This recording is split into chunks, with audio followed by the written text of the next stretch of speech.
hindi isinasara ni Billy Crawford ang posibilidad na magtrabaho sa alinmang noontime show, na umeere sa magkakaibang TV networks. Matatanda ang pagkatapos ng 9 na taon ng pagiging host ng It's Showtime, nagbitiw si Billy Crawford sa programa. Kasabay ito ng pagpapakasal nila ng kapwa-host na si Colleen Garcia. Ngunit bakit nga ba nilayasan ni Billy ang programa? Pagkatapos ng halos isang dekada, ani Billy, pinili niyang mag-focus sa kanyang married life. Umalis daw siya ng Showtime 2 taon bago ang pagkawala ng prangkisa ng ABS-CBN noong 2020. Nung ikinasal kami ni Colleen, it was 2018. I asked her to take an off muna sa noontime, kasi araw-araw hindi ko maha-handle. And also, concentrated talaga ako sa family ko. I want to give my all, and my time sa family, paliwanag niya.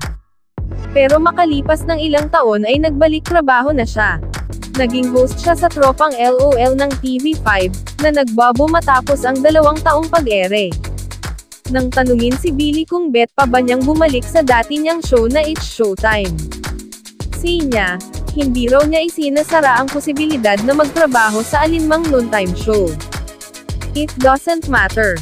Sa totoo lang, kung makakapunta ako sa Showtime, makakapunta ako sa It Bulaga, kung makakapunta ako kung saan man, kasi yun yung promotions namin, para sa mga proyekto namin. Say ni Billy, I go where work takes me, to be honest with you. Kung saan ang trabaho, doon ako. Ang huling noontime show na pinangunahan ni Billy ay ang Tropang LOL, na iproduce ng Bright Light Productions. Umere ang Tropang LOL mula October 2020 hanggang April 29, 2023 sa TV5. Ako, happy lang ako dahil gumagalaw ang industriya natin. Bungad ni Billy. Patuloy niya, TV is back.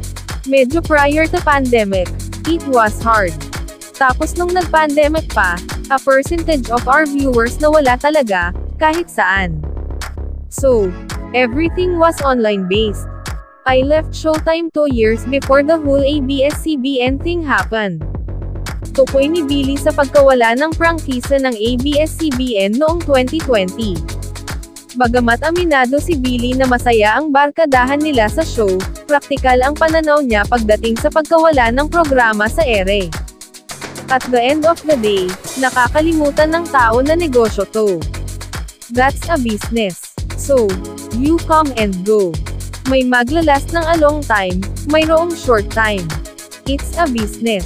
And we all understand that, na may hangganan din naman kami. Lahad ni Billy.